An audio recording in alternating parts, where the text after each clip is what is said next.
Hi guys, good morning. Andito tayo ngayon sa Calatagan, Batangas. Ayan, another vlog. So beach uli. Ayan, makasama natin mga family ni Mrs. Ayan, nagrent lang ulit tayo ng van. So ito pala yung Little Boracay ng Calatagan, Batangas. Ayan, sasakay tayo dyan ayun sa mga bangkang yan. Hati tayo sa gitna, floating cottage dito sa Little Boracay ng Calatagan. Ayan, baba muna tayo mga gamit.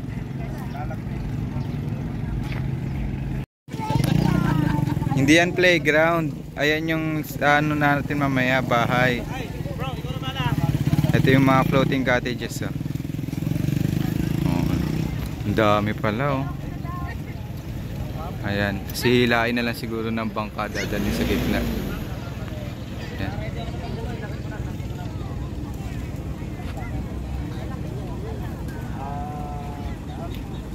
Tatang kami.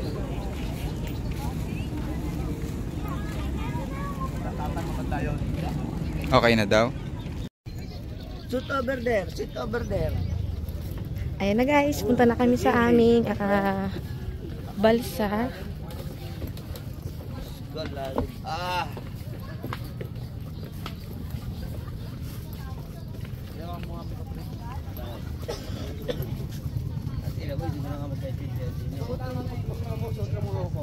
So dito talagang port lang siya ng mga balsa. Talagang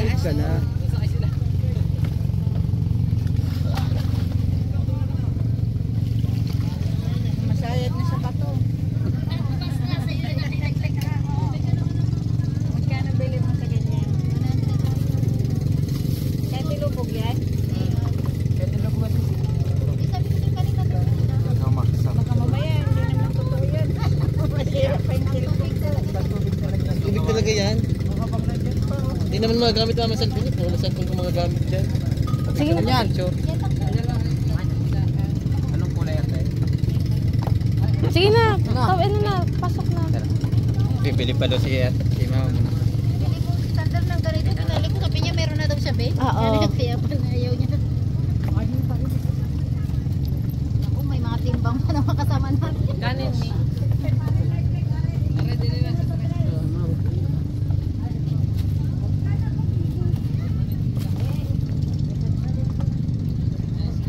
Pagkaragal pa kayo, eh. Kala niyo.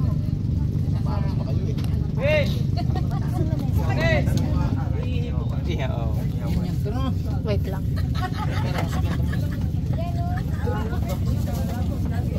Sabihin na lang kay ate.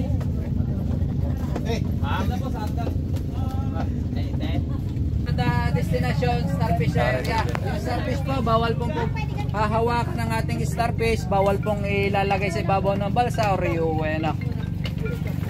mabilis po kasi mamatay yung starfish. Ano po, tsaka po pag nahuli tayo ng tourism na hinahawakan natin, pinaglalaruan, maroon po tayong penalty. 1,500 po ang ating penalty sa starfish. So, yung yung third destination natin, yung Coral Reef. Sa Coral Reef, sir, sa mga kalalakihan natin kasama, bawal po tayo tatalon mula sa itaas. Hindi natin kabisado ang area, baka tumama tayo sa matalas na corals. Iwas disgrasya po tayo. Iwas masagatan ng bawat isa sa atin. Para pagdating natin sa pagbalik natin dito, masasaya pa rin tayo. Yung mga bata natin, pakiingatan po. And final destination natin yung sandbar. Sandbar po, possible po, sisipot po mamaya pahapon ang sandbar. Ayan na, alis na tayo. Punta na tayo sa dagat. Mactin, okay ka lang?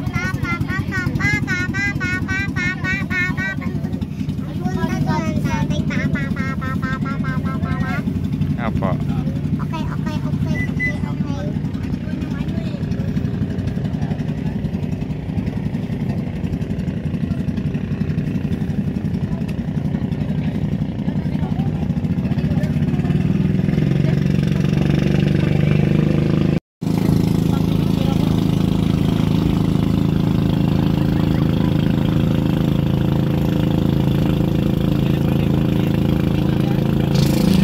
guys, andito na tayo sa itong cottage, nihila lang siya ng ito. Yan.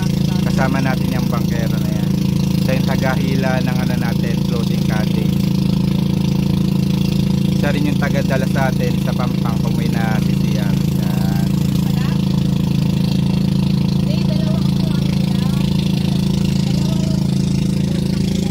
Meron din siyang hinihila dito sa likod. Ayun, no?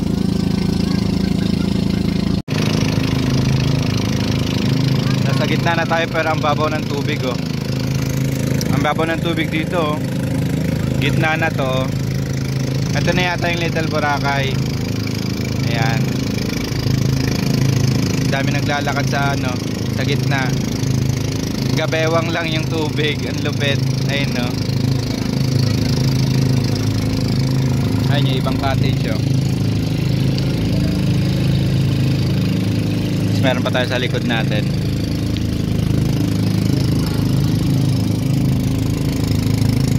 Ayan, almusal muna.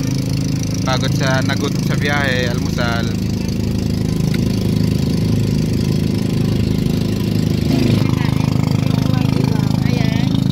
Ayan si Urchin.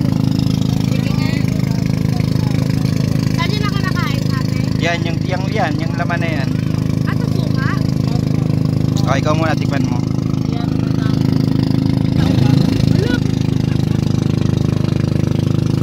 Ibuhos mo dun sa shell.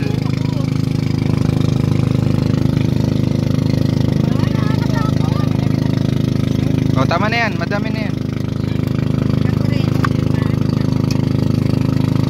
Tikman mo. O. Sino nakakain na? Wala pa.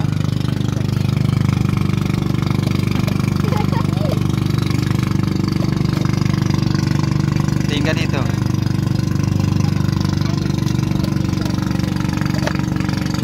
Sarap! Sarap. Ha? Sarap! Patikim, patikim. Ay, ang talong.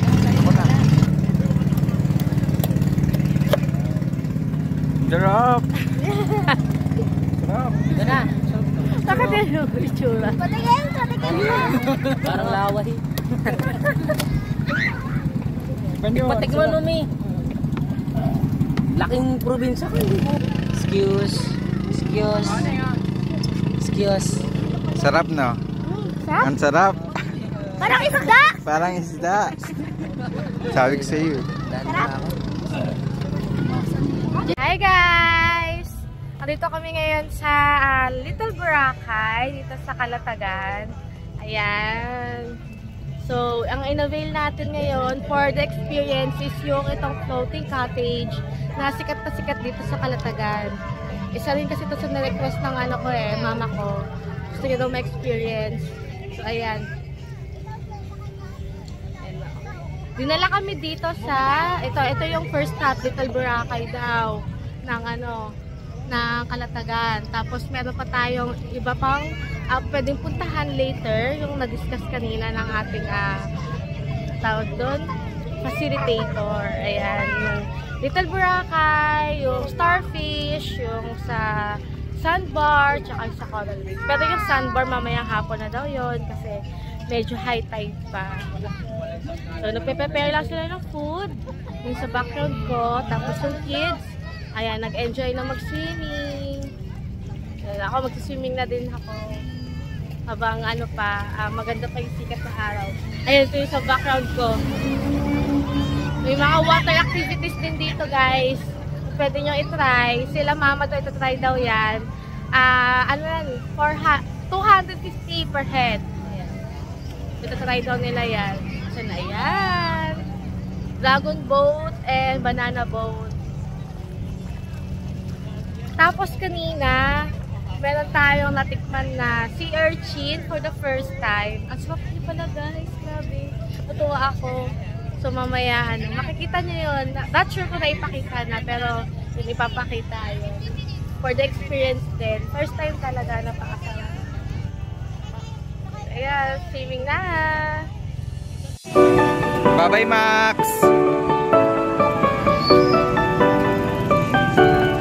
Bang, bang, bang, bang!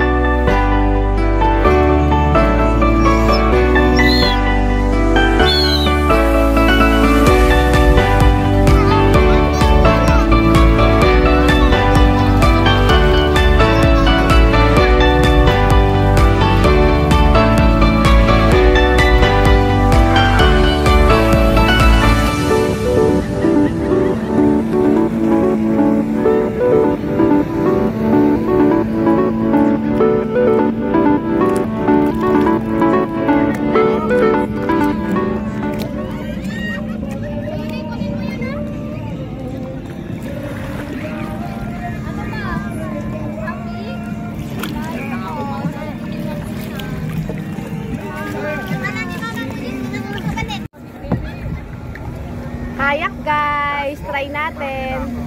Ayan with Papa JJ.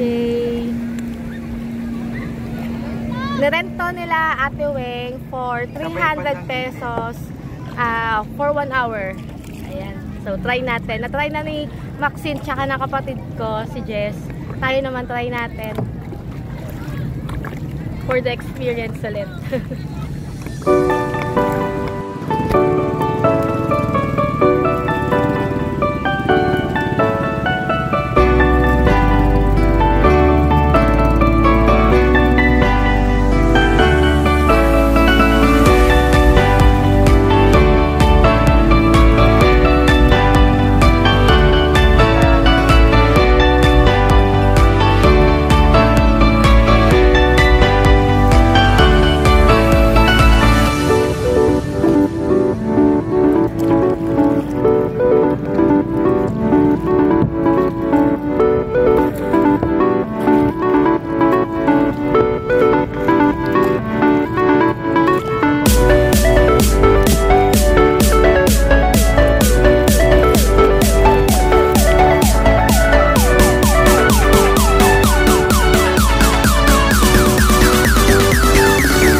It's me again guys. Ayan, nakapag-swimming na tayo saglit. Pahinga muna. Ayan, bali share ko lang sana yung naging expenses namin dito. Nakita ko to sa Facebook, ang King Nix. Lalagyan na lang din namin sa screen yung Facebook page nila. Nakuha namin to for 4,500, good for 10 packs. Ang ano naman, excess doon sa 10 packs is 450 per head. So, nag-excess kami since 13 packs kami, adult. Hindi counted yung mga bata. So, 13. So, all and all, it's 5,850. Ayan. Tapos, yung van naman, na-rent namin is 10,000. So, from QC, going here sa Batangas. Day tour lang din naman siya. So, 10,000 siya. Ilalagay ko na lang din yung Facebook page nila dito sa screen for your reference, guys. So, sobrang enjoy namin lahat.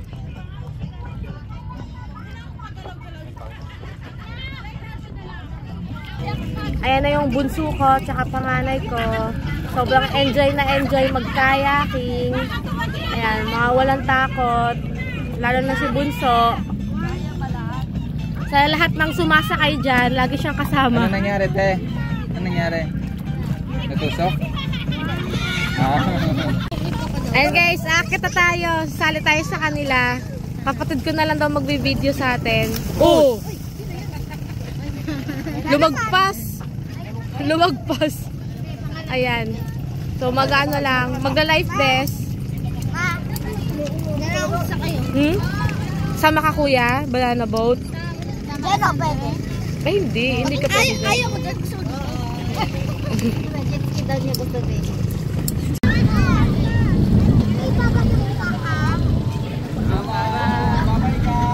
Bye-bye kay bye-bye!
Ayan guys, andito na tayo sa second stop sa starfish area. Bawal hawakan yung mga starfish, bawal iangat sa tubig kasi mamamatay. Ano lang tayo, sightseeing ng mga starfish. Madali po mamatay sa amin. Bawal iangat. Dito naman yung tubig medyo malalim-lalim na. Hindi katulad dun sa una kanina. Hanggang ano lang, hanggang tiyan. Katapos lang din natin mag-banana boat. Enjoy, yung ganda, saya. Ayan, mamaya uli guys.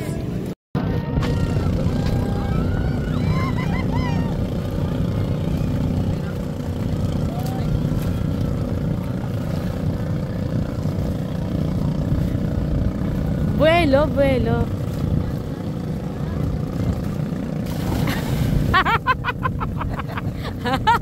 Asan yung vertical? Napagod ka.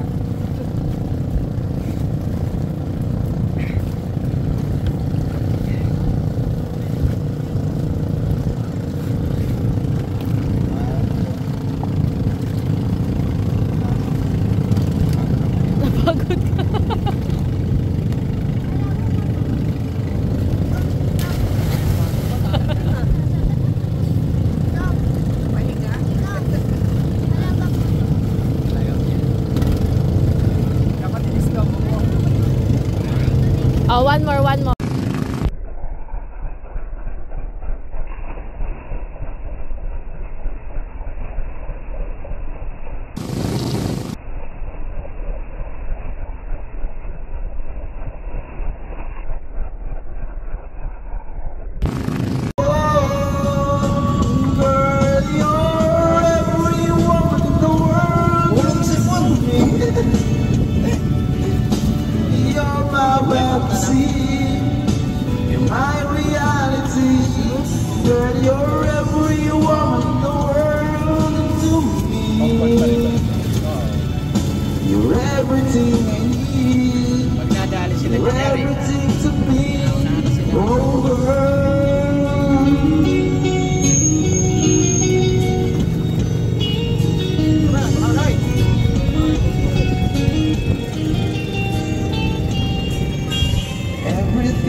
Balsa dito sa sandbar, pero medyo maaga kami nagpunta kasi doon sa isa yung may starfish, medyo malalim, hindi nag-enjoy yung mga bata at gusto nila doon na bumalik sa mababaw. Eto dito sa sandbar mababaw daw, so pambata sabi ni kuya.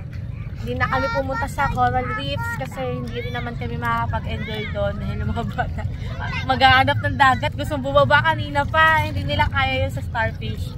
Ay sabi namin dito na lang kami sa sandbar, mag-uubos ng oras kasi until 4 PM lang yung day tour dito. So ayan, dito tayo hanggang 4 PM, time check it's 11. Grabe guys, sobrang ganda dito.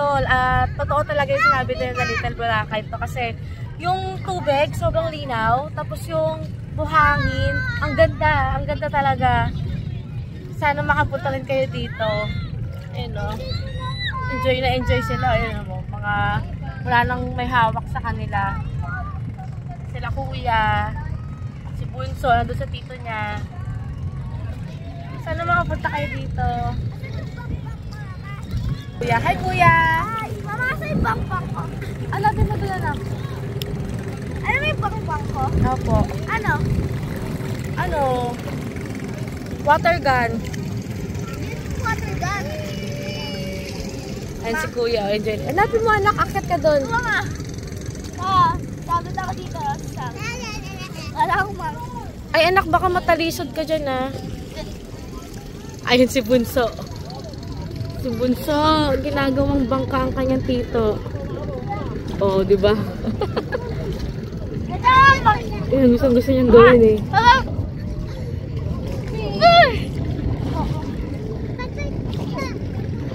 Spider-Man! Spider-Man! Tuwang-tuwa. Si ate naman. Ate, anong nangyari sa'yo? Hindi ako katamina. Napapagod ako.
Hi guys, time check, 1 PM pa lang, pero tingnan nyo yung lalim ng tubig ngayon dito sa gitna ng karagatan ng Kalatagan. Ayan no, sobrang babaw na, burakay na siya. Pero ang difference, nasa gitna tayo ng dagat. Galing nga. Eh no, kanina mga nakasalbabida pa tong mga to eh. Pero ngayon kaya nilang mag-isa. Kalahati na ng katawan nila yung taas ng tubig. Ngayon, mas lalong enjoy nila yan. Kasi sa Boracay, sa may bandang Pampang, halos ganyan din yun. Ano yun?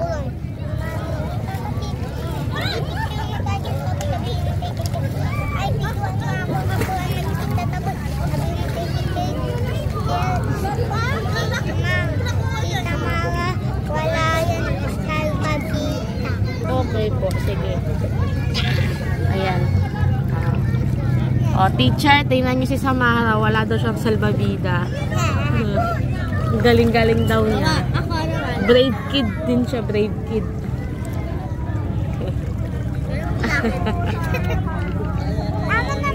Ayan, si Kuya. Teacher, si Kuya din daw. Nag-enjoy ka, Kuya? Ano yung bago mong ma-discover? Ano yan? May bago siyang best friend. Si Spikey daw pangalan niya. Apo, Spikey. Happy ka, Kuya? Spikey the Immortal. Spikey the Immortal. Ay, ito si Bunso. Bunso! Bunso! Bunso, I have a question. Bunso, I have a question. Are you happy? Yeah. Yeah? Ang galing nga. Uwi na tayo? Dito lang tayo. Gusto mo? Yeah. Sabi mo, guys, I'm so happy. I'm so happy. Ang galing. Ayan, sobrang babaw. Pinagdikit-dikit na yung mga balsa. Ayan, ito mapapansin nyo.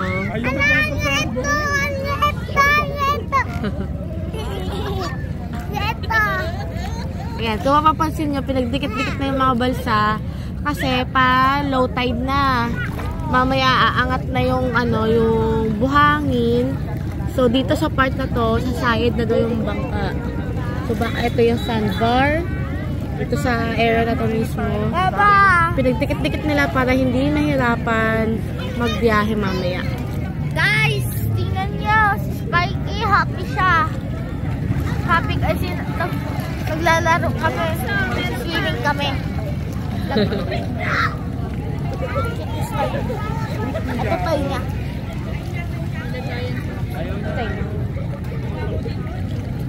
Happy siya. Ikaw, Papa JJ, are you happy?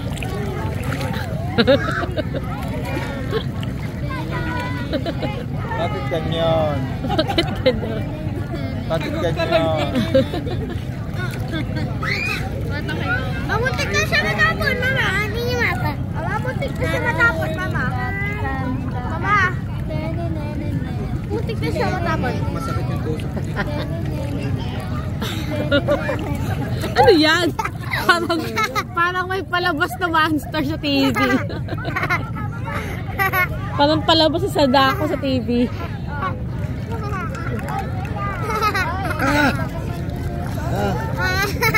Bakit? May goldfish. Uy, goldfish. Oh, Wala na. Nawala na yung ano. Ay, wala.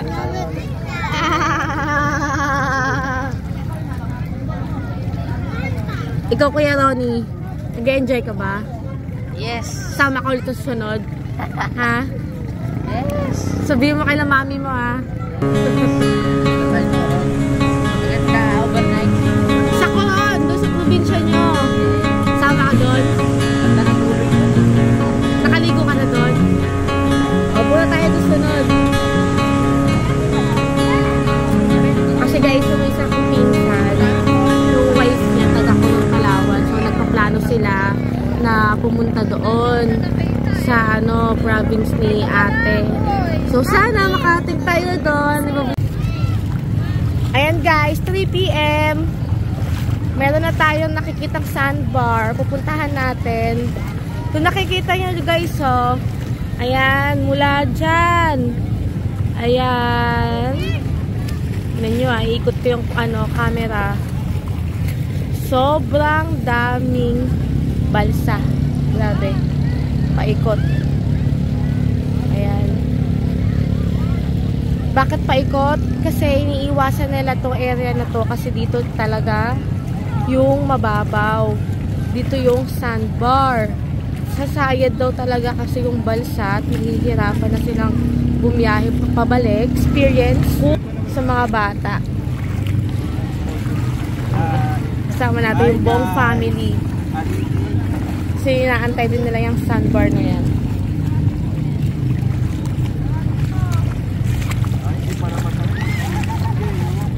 Ha?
So ayun guys, dito na namin tatapusin tong vlog natin for Kalatagan floating cottages. Yan. Ito yung last stop natin, ito yung sandbar. So babay na for now. Hanggang sa susunod na vlog and travels kasama ang Patria TV. Ay, may maganda pang isla dito. Ganda. Kung nagustuhan nyo itong mga ganitong video content, please like, subscribe, and share na rin for upcoming videos. And don't forget to hit the notification bell para updated ka sa mga susunod na travels natin. So ayun guys, hanggang sa muli. Paalam! Paalam. Paalam.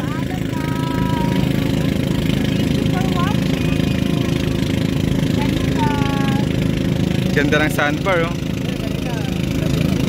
Kanina ano yan, puro tubig yan. Nakikita nyo yung anong yan, buhangin. Puro tubig yan kanina. Ayan. Ayan guys, bye bye.